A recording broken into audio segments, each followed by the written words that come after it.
다 함께 성경 말씀 보겠습니다. 오늘 우리에게 주시는 말씀은 신약성경 요한복음 11장 39절에서 48절 말씀입니다. 예수께서 이르시되 돌들을 옮겨 놓으라 하시니 그 죽은 자의 누이 마르다가 이르되 주여 죽은 지가 나흘이 되었음에 벌써 냄새가 나나이다. 예수께서 이르시되 내 말이 내가 믿으면 하나님의 영광을 보리라 하지 아니하였느냐 하시니 돌을 옮겨 놓으니 예수께서 눈을 들어 우러러 보시고 이르시되 아버지여 내 말을 들으신 것을 감사하나이다. 항상 내 말을 들으시는 줄을 내가 알았나이다. 그러나 이 말씀 하옵는 것은 둘러선 무리를 위함이니 곧 아버지께서 나를 보내신 것을 그들로 믿게 하려 함이니이다. 이 말씀을 하시고 큰 소리로 나사로야 나오라 부르시니 죽은 자가 수족을 배로 동인 채로 나오는데 그 얼굴은 수건에 쌓였더라. 예수께서 이르시되 풀어놓아 다니게 하라 하시니라. 마리아에게 와서 예수께서 하신 일을 본 많은 유대인이 그를 믿었으나 그중 어떤 자는 바리새인들에게 가서 예수께서 하신 일을 알리니라. 이에 대제사장들과 바리새인들이 공회를 모으고 이르되 이 사람이 많은 표적을 행하니 우리가 어떻게 하겠느냐? 만일 그를 이대로 두면 모든 사람이 그를 믿을 것이요 그리고 로마인들이 와서 우리 땅과 민족을 빼앗아 가리라 하니. 아멘. 사순절 예수님의 공생애 5번째 설교 시간입니다. 예수님의 공생애를 한 문장으로 표현한다면 오늘 설교 제목이 될 것 같습니다. 그들로 믿게 하려 함이라. 예수님께서 오늘 본문 말씀에 하신 말씀이기도 합니다. 예수님께서 공생의 기간 동안 가르치신 말씀과 이적과 기적들에는 한 가지 공통된 목적을 가지고 있습니다. 바로 하나님께서 보내신 예수님을 믿게 하려는 것입니다.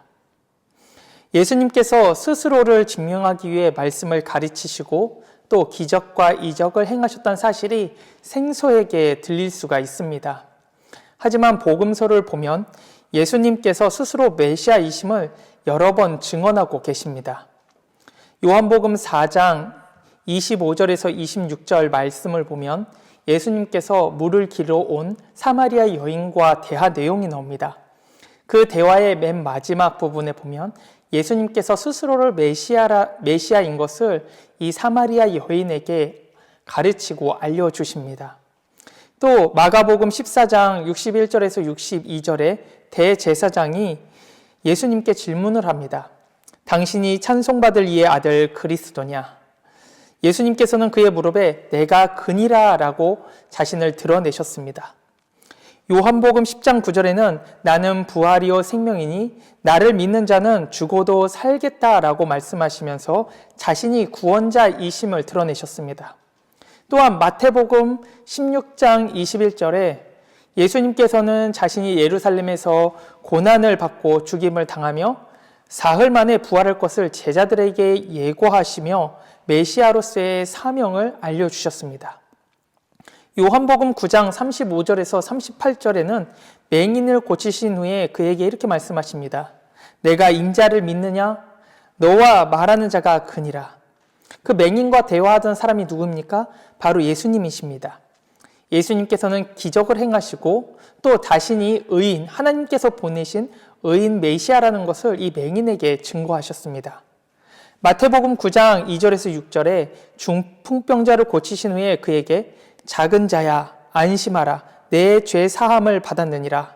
인자가 땅에서 죄를 사하는 권세가 있는 줄을 너희로 알게 하려 하노라 라고 말씀합니다. 중풍병자를 고치시고 예수님께서 죄 사함의 권능을 보이신 것은 하나님께서 예수님을 보내셨다는 증거를 말씀하는 것입니다. 이처럼 예수님께서 자신을 증명하신 이유는 그들로 믿게 하기 위해서였습니다. 그럼에도 도무지 믿지 않는 자들도 그 시대에 많았습니다. 지금도 그렇지 않습니까? 예수님을 인류의 좋은 스승으로 또 유익한 가르침을 준 사람으로는 받아들이지만 예수님이 하나님이시며 인류의 구원자 되시고 우리를 위해 십자가에 죽으시고 사흘 만에 부활하신 후에 다시 이 땅에 오실 구세주라는 것을 받아들이는 사람들은 많이 없습니다. 무신론자만 그런 것 또한 아닙니다. 교회를 다니는 성도들 중에도 믿음 없는 사람들이 있다는 것은 더 이상 놀랄 일이 아니기도 합니다. 오래전에 한 목사님이 교회에서 상담을 하실 적에 집사님과 나누었던 대화를 들은 적이 있습니다. 그 집사님은 이 목사님에게 이런 고민을 이야기했다고 합니다. 자신이 예수님을 믿는데 부활과 천국에 대해서만은 도무지 믿어지지가 않는다는 것이었습니다. 그 집사님의 이야기를 목사님이 묵묵히 다 듣고 나서 이렇게 말씀하셨다고 합니다. 집사님, 성경에서 말씀하신 예수님은 우리의 죄를 위해 십자가에 죽으시고 사흘 만에 부활하셨습니다. 그리고 그 예수 그리스도의 십자가와 부활을 믿는 자들을 하나님께서는 의롭다 하시고 선물로 천국을 우리에게 주셨다라고 성경은 증언하고 있습니다. 그렇기 때문에 예수 그리스도의 십자가와 부활, 재림과 천국에 대해서 그 모든 것을 성경에서는 증언하고 있지요. 이것을 믿는 것이 예수님을 믿는 것입니다. 만약 이 중에 하나라도 믿지 않는다면 그것은 온전한 믿음 또는 믿음 자체라고 할 수가 없습니다. 이 목사님의 말을 들었던 집사님은 곰곰이 생각하면서 정직하게 이렇게 말했습니다. 목사님, 사실은 제가 믿음이 없는 것 같습니다. 그리고 나서 매일같이 믿음을 달라고 주님 앞에 기도했고 어느 날 하나님께서 주신 그 마음으로 인해서 성경에 있는 모든 말씀들이 자신에게 실제적으로 받아들여지게 되었다는 이야기였습니다. 성도님들께서는 예수님께서 나를 구원하시기 위해 십자가에 죽으시고 또 부활하셔서 다시 이 땅에 오실 것을 믿으십니까? 이 질문은 성도님들을 정죄하기 위한 질문이 아닙니다. 이 질문은 성도님들로 하여금 자신의 믿음을 되돌아보기에 하기 위한 질문입니다. 우리가 성경에 있는 예수님을 믿는다고 했을 때 그 중에 어떤 하나는 믿고 어떤 하나는 믿지 않는 선택적 믿음이라는 건 존재할 수가 없습니다. 성경이 증언하는 예수 그리스도를 다 믿는 것, 그것이 바로 믿음입니다. 그렇기 때문에 제가 드린 이 질문에 어떤 분들은 아멘이라고 화답할 수 있고 또 어떤 분들은 정직하게 입을 열지 못하시는 분들도 있을 것입니다. 예수님은 믿는데 기적은 도저히 아직 받아들여지지 않거나 이 집사님처럼 부활에 대해서는 아직 믿어지지 않는 분들도 있을 수가 있습니다. 오늘 본문에도 예수님께서는 무리들을 믿게 하시기 위해서 가장 놀라운 기적을 행하십니다. 하지만 그 기적을 목격한 많은 사람들 중에도 믿는 사람이 있었던 반면 믿지 못하는 사람들도 있었습니다. 예수님께서 행하신 일들을 보고 믿는 사람과 믿지 않는 사람이 생기는 이유가 무엇일까요? 오늘 말씀을 통해서 그 이야기를 들으면서 나의 믿음에 대해서 한번 되돌아보는 시간을 가지시길 바랍니다. 또한 예수님을 받아들이지 못하고 또 예수님에 대한 말씀을 선택적으로 믿고 있었다면 오늘 말씀을 통해서 내가 예수님을 온전히 믿고 또 온전히 받아들이는 은혜가 있기를 간절히 축원합니다. 오늘 말씀을 보면 나사로에 대한 말씀이 나옵니다. 이 나사로는 예수님께서 특별히 사랑하시는 친구였습니다. 그래서 요한복음 11장 5절에 예수께서 본래 마르다와 그 동생 나사로를 사랑하시더니라고 말씀하고 있을 정도입니다. 그 나사로가 큰 병에 걸리게 됩니다. 어떤 병인지는 나와 있지 않지만 죽을 병이었던 것 같습니다. 그래서 마리아와 마르다가 사람을 보내서 예수님께 급히 돌아와서 자신들에게 와서 병든 나사로를 치료해 달라고 간곡하게 요청했습니다. 예수님께서는 이 나사로의 병든 소식을 듣고서는 바로 고치실 수 있는 능력이 예수님 안에 있으셨습니다. 예전에 백부장이 예수님을 찾아와서 자신의 하인이 중풍병에 걸렸으니 그 병을 치료해 달라고 간청한 적이 있습니다. 예수님께서는 백부장에게 그 하인에게로 가자고 했을 때 백부장은 가시지 않고 이곳에서 말씀만 하셔도 낫겠다는 믿음의 고백을 합니다. 그 백부장의 믿음대로 예수님께서는 그곳에서 말로써 그 하인을 고쳐주셨습니다.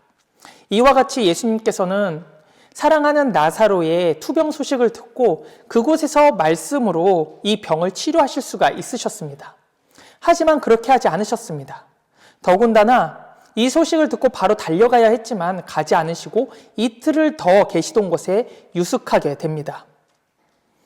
그리고 나서 이제 그 이틀이 지난 후에 이 나사로를 만나기 위해서 가시는데, 가시는 중에 나사로가 죽은 걸 알고 제자들에게 나사로가 잠들었다라고 말씀하십니다. 그런데 그 이야기를 듣고 밤이니까 나사로가 잠든 것을 당연시 생각하는 제자들을 보면서 나사로가 죽었다라고 제자들에게 다시 알려주십니다. 그리고 나서 제자들에게 이렇게 말씀하십니다. 너희를 위하여 내가 거기 있지 않았던 것이 기쁘다. 이것은 너희들이 믿을 수 있도록 하기 위함이다. 이제 나사로에게 가자. 제자들에게 하신 말씀에서 나사로의 병을 바로 치료하지 않으셨던 것과 이틀이나 늦게 출발하신 이유가 어떤 의도가 담겨 있다는 것을 알 수가 있습니다. 그 의도가 무엇인지 오늘 본문의 41절과 42절에 잘 드러나 있습니다. 말씀을 다시 한번 읽어보겠습니다. 돌을 옮겨 놓으니 예수께서 눈을 들어 우러러보시고 이르시되 아버지여 내 말을 들으신 것을 감사하나이다. 항상 내 말을 들으시는 줄을 내가 알았나이다. 그러나 이 말씀 하옵는 것은 둘러선 무리를 위함이니 곧 아버지께서 나를 보내신 것을 그들로 믿게 하려 함이니이다.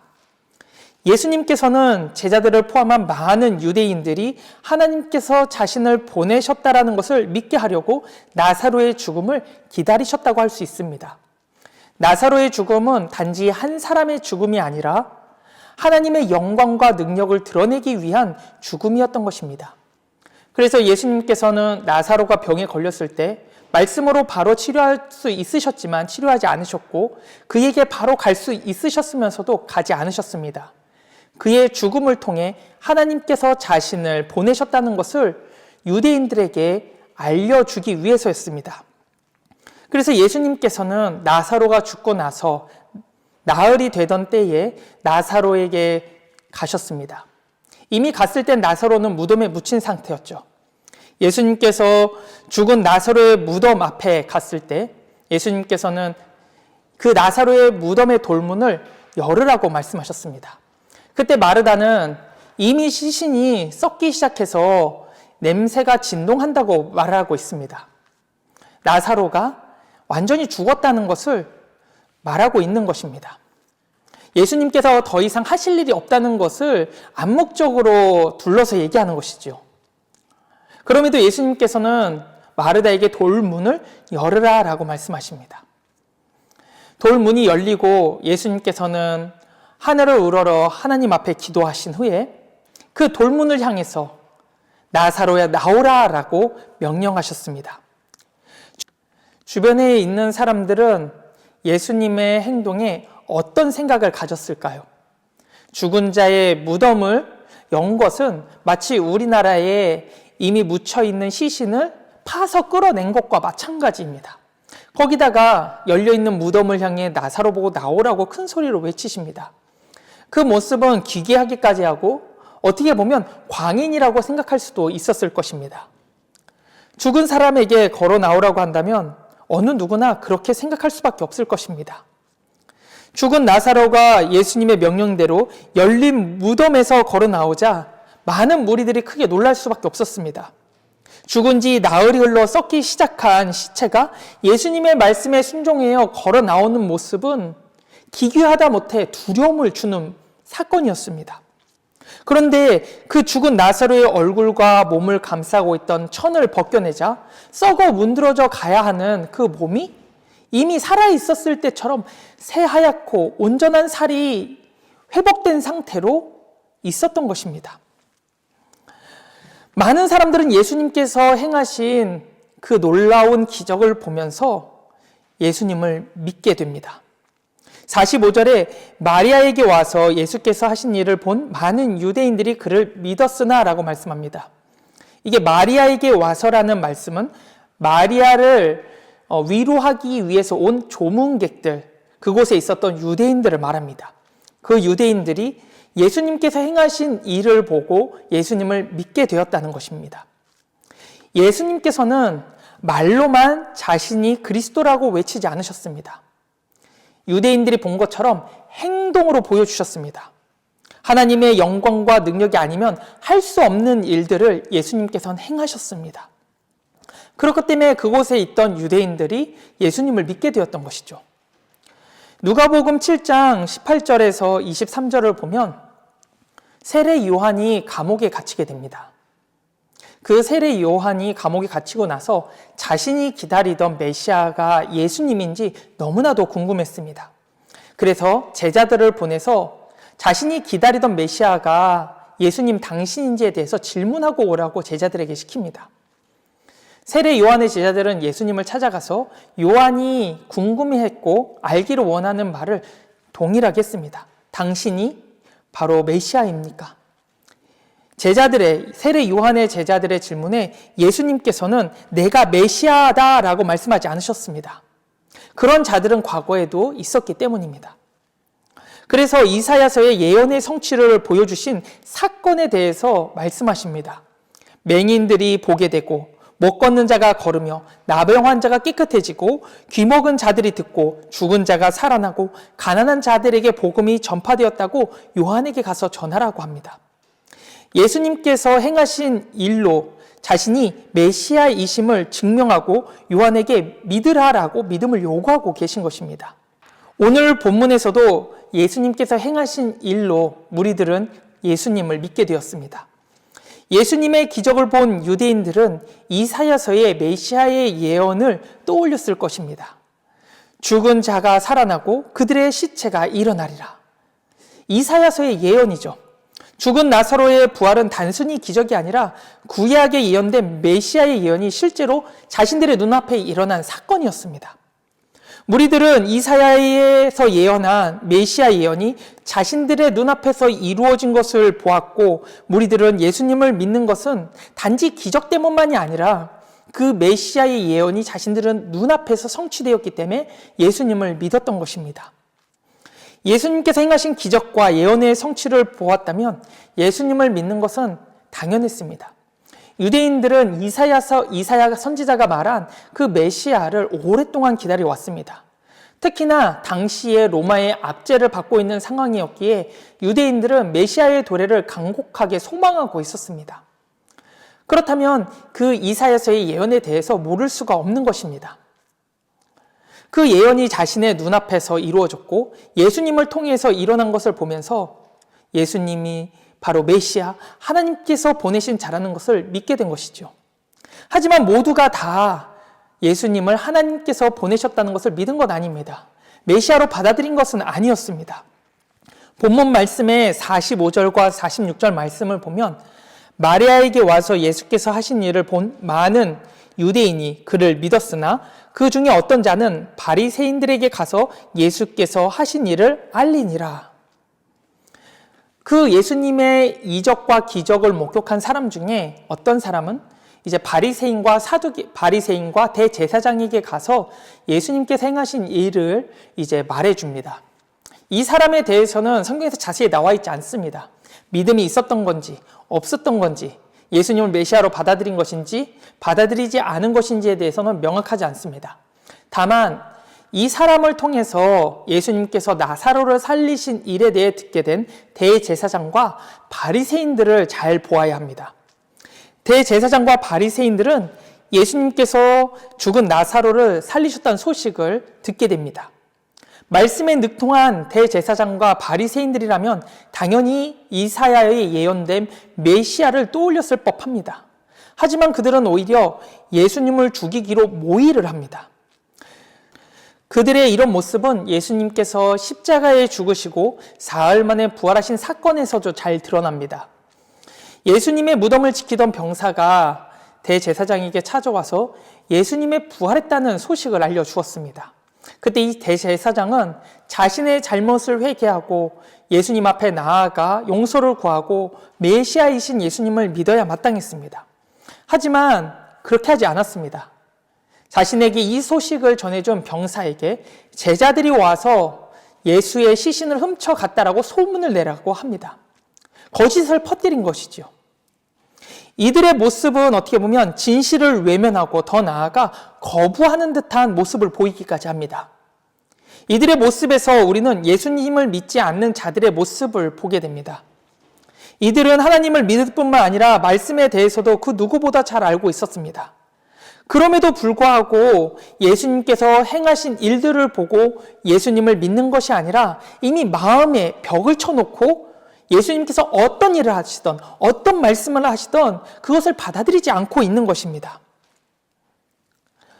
이들이 진실을 보고도 듣고도 받아들이지 않는 이유는 그들의 마음 안에 있는 완고함 때문입니다.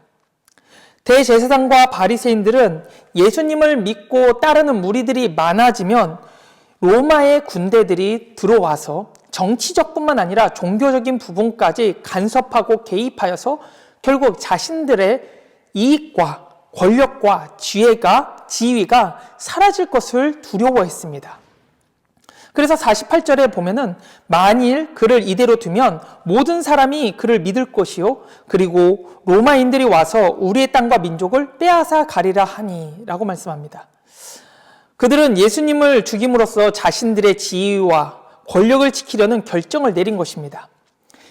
그들이 가지고 있었던 지위, 권력, 인기를 지키기 위해서 그들은 예수님께서 행하셨던 일들을 보고 들었음에도 완고한 마음으로 철벽을 쳤던 것입니다. 이런 완고한 마음은 진실과 진리를 받아들이지 못하게 하고 외면하고 거부하게 만드는 것입니다.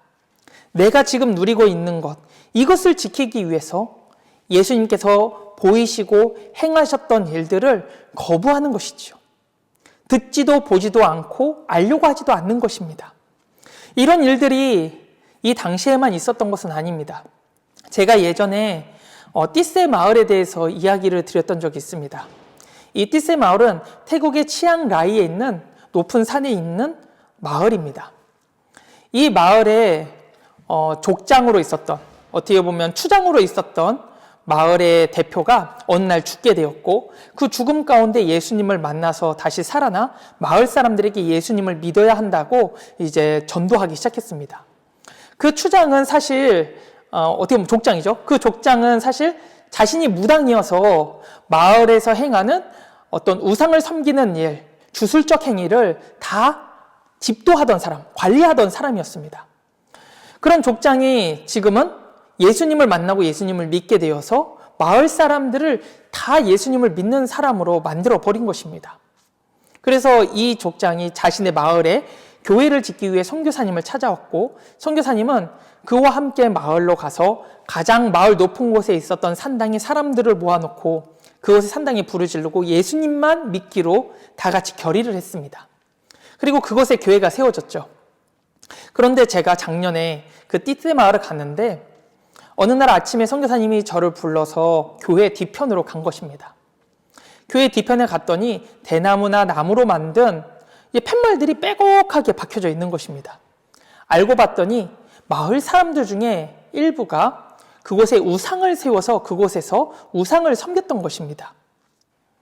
마을 사람들 모두가 족장이 죽었다가 예수님을 만나서 살아난 그 놀라운 이적을 경험했음에도 불구하고 아직도 그때 우상을 섬기던 것을 포기하지 않고 교회 뒤편에 우상을 만들어 놓았던 것입니다.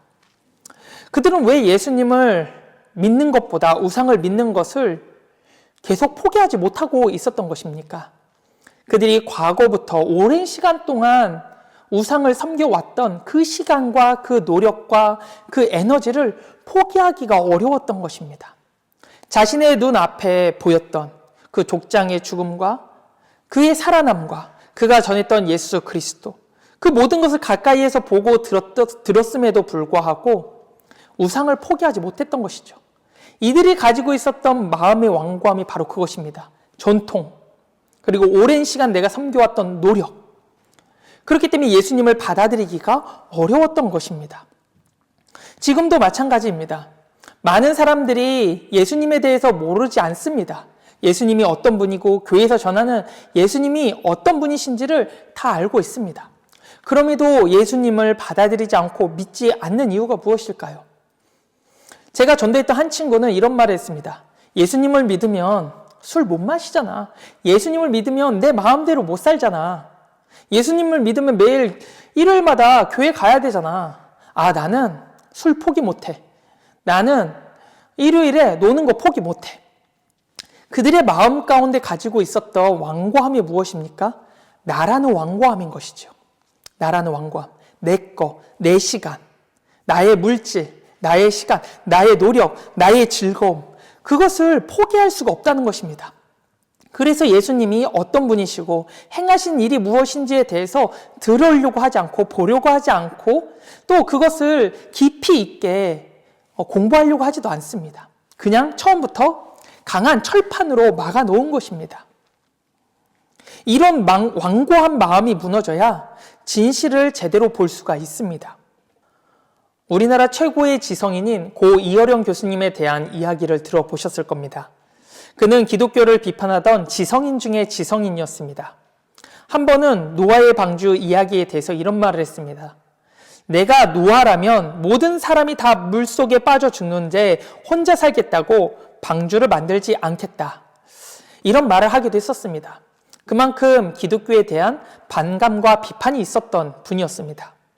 그런 이어령 교수가 예수님을 믿게 된 계기는 사랑하는 딸인 이민아 목사의 신앙과 투병 과정을 지켜보면서입니다. 이민아 목사는 어린 시절 미국에서 유학을 하면서 변호사가 되고 로스앤젤레스 지방에 검사를 역임하기도 했었습니다. 한마디로 잘 나가는 인생이었습니다. 그런데 어느 날 갑자기 그녀에게 갑상선 암이 찾아왔습니다. 수술을 했는데도 2번이나 같은 암이 재발을 하게 되었습니다. 덮친 데 덮친 격으로 유치원에 들어간 이민아 목사의 작은 아들이 주의력 결핍 과잉 행동 장애라는 장애 판정을 받게 됩니다. 본인도 암에 걸려서 힘든데 아들까지 장애 판정을 받게 된 것입니다. 어쩔 수 없이 이민아 목사는 아들의 병을 치료하기 위해, 아들의 장애를 치료하기 위해서 하와이로 이주하게 됩니다. 그런데 하와이로 이주했는데 그곳에서 시력이 점점점 떨어지는 이상 증상을 발견하게 됩니다. 그녀는 눈이 점점 흐려졌고 망막 손상으로 앞을 보지 못할 정도가 되었습니다.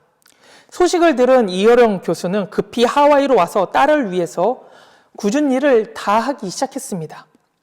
그는 딸이 시력을 잃게 되어 살아있는 동안에 다시는 자신의 얼굴을 볼 수 없다는 사실을 믿을 수 없었고 하와이의 작은 교회에서 눈물을 흘리며 하나님께 이렇게 기도했습니다.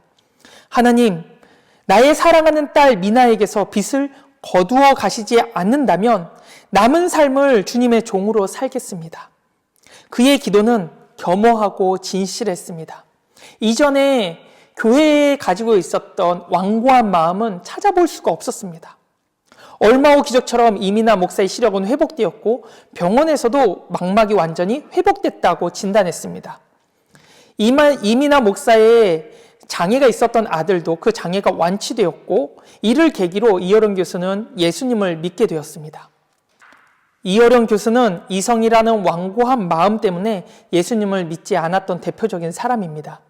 하지만 딸의 아픔과 고통 가운데 그가 가지고 있었던 완고한 마음은 결국 무너져 내렸고 예수님을 찾고 기도하면서 예수님을 믿게 되었던 것입니다. 이처럼 우리는 각자가 다 완고함이라는 철벽을 두르고 있습니다.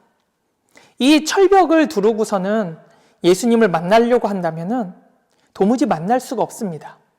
이성, 내가 경험했던 체험, 내가 가지고 있는 학식, 이런 것들로 성경을 보고 이해하려고 하면 도무지 이해할 수 없는 게 성경의 말씀입니다. 성경은 우리의 이성을 뛰어넘고 지성을 뛰어넘고 체험을 뛰어넘는 예수 그리스도의 말씀으로 가득합니다. 우리가 이 말씀을 볼 때 편견 없이 있는 그대로 보아야만 예수님께서 하나님이 보내신 구세주라는 것을 우리가 믿을 수가 있는 것입니다. 예수님을 구주로 믿지 못하는 이유는 증거가 없어서가 아닙니다. 저 또한 예수님을 믿기 전에 많은 증거들을 요구했었습니다. 기적을 저에게 보여달라고 요구하기도 했었고 역사적이고 고고학적인 자료들을 저에게 보여달라고도 했었습니다. 저희 이런 기도에 예수님께서는 주변에 있었던 분들을 통하여서 행하셨던 기적들을 알게 하셨고 듣게 하셨고, 또 사람들을 통해서 예수님께서 실제로 존재하셨고 그가 행하셨던 일들에 대해서 알려주기까지 했었습니다. 하지만 그 모든 증거들을 다 들었음에도 저는 믿으려고 하지 않았습니다. 왜냐하면 과학적으로, 이성적으로, 학문적으로 그것은 도저히 받아들일 수 없는 내용들로 가득했기 때문입니다. 정확히 말한다면 어떻게 보면 받아들이려고 하지 않았습니다. 제가 가지고 있었던 학문, 이성, 지식 안에서 그것들은 받아들일 수 없는, 애초에 받아들일 수 없는 것이었기 때문입니다. 그동안 교회를 다녔지만 부모님 때문에, 교우 관계 때문에 다녔을 뿐 예수님이 십자가에 죽으시고 부활하셔서 다시 오실 거라는 사실을 믿지 않았습니다. 그렇기 때문에 예배에서 설교를 들어도 한 귀로 듣고 한 귀로 흘려보내기 일쑤였습니다. 나하고는 상관없는 이야기니까. 그러던 어느 날 그동안 가지고 있었던 완고했던 마음들이 모두 무너지게 되었습니다. 그 무너진 마음 가운데 예수님을 붙잡고 기도하던 중에 예수님을 온전히 믿게 되었습니다. 어떤 증거 때문에 믿은 것이 아닙니다. 어떤 자료 때문에 믿은 것도 아닙니다. 예수님을 그냥 있는 그대로 믿게 되었습니다. 예수님을 나의 구원자, 주님으로 모시는 방법은 우리 안에 닫혀있는 완고한 마음을 열 때입니다.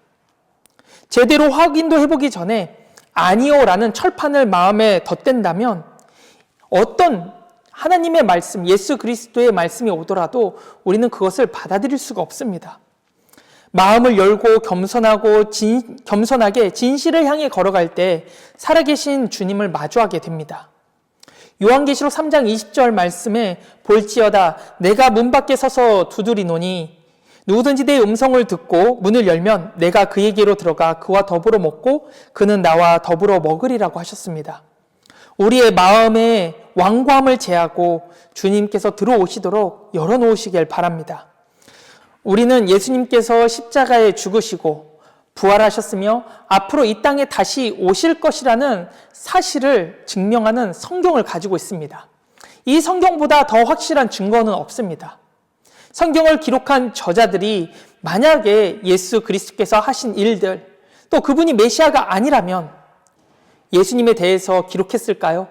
복음을 위해서 고난의 길을 걸어갔을까요? 죽기까지 복음을 전하면서 살았을까요? 그들은 예수님께서 행하신 일들, 또 예수님께서 하신 말, 또 예수님께서 십자가에 죽으시고 부활하신 것을 목격하고 경험했기 때문에 성경을 기록하고 복음을 따라 고난을 감수했던 것입니다. 오늘 우리는 이 말씀을 가지고 있습니다. 그들이 기록한 말씀, 그들의 생명과 삶이 담겨져 있는 진실한 말씀을 가지고 있습니다. 어떻게 이 말씀을 보느냐에 따라 우리는 예수 그리스도를 온전히 말씀 있는 그대로 믿게 될 것이고, 우리가 어떤 마음을 가지고 어떤 완고한 마음을 가지고 성경을 보느냐에 따라 어떤 것은 믿고 어떤 것은 믿지 못하게 될 것입니다. 중요한 것은 우리 마음에 있는 완고함을 제해야 합니다. 이성적인 완고함, 학문적인 완고함, 내가 체험하고 경험했던 것들에 대한 완고함, 그런 기준들로 하나님의 말씀을 보게 되면 어떤 것은 믿을 수 있지만 어떤 것은 믿을 수 없고, 어떤 말씀은 받아들일 수 있지만 어떤 말씀은 받아들일 수 없게 되는 것입니다. 우리는 하나님의 말씀을 볼 때 열린 마음으로 봐야 합니다. 그때 하나님의 말씀이 우리 안에서 살아서 역사하시게 되고, 예수 그리스도의 그 말씀 모든 것, 예수님께서 바로 메시아 되시고 우리의 구원자 되시고 십자가에 죽으시고 부활하셨으며 다시 이 땅에 오실 것을 온전히 믿게 되는 것입니다. 지금도 예수님께서는 말씀을 통해 우리에게 증거하십니다. 메시아인 나를 믿으라고. 그렇기 때문에 오늘도 우리에게 말씀을 주셨습니다. 우리의 완고한 마음이 풀어져 예수 그리스도를 만나는 은혜가 있기를 바랍니다. 또 만나는 것을 넘어서서 예수 그리스도를 믿으시기를 간절히 축원합니다. 다 함께 기도하겠습니다. 사랑과 은혜가 충만하신 하나님 아버지, 지금도 우리에게 말씀을 통하여 예수님이 구원자 되시고 진리가 되시며 생명의 근원이 되심을 증거하시고 계십니다. 우리가 말씀을 볼 때 가지고 있는 완고한 마음들을 다 내려놓고 있는 그대로 말씀을 바라보게 하여 주시옵소서. 우리가 가지고 있었던 지성, 이성, 학문, 체험들을 내려놓고 주님께서 기록하신 이 말씀을 진리의 말씀으로 받아들일 때 예수님을 우리의 구원자, 구세주로 모실 수 있을 줄 믿습니다. 우리의 마음에 있는 완고함을 내려놓고 마음의 문을 열고 겸허하게 예수 그리스도를 마음에 모시게 하여 주시옵소서. 예수님의 이름으로 기도하옵나이다. 아멘.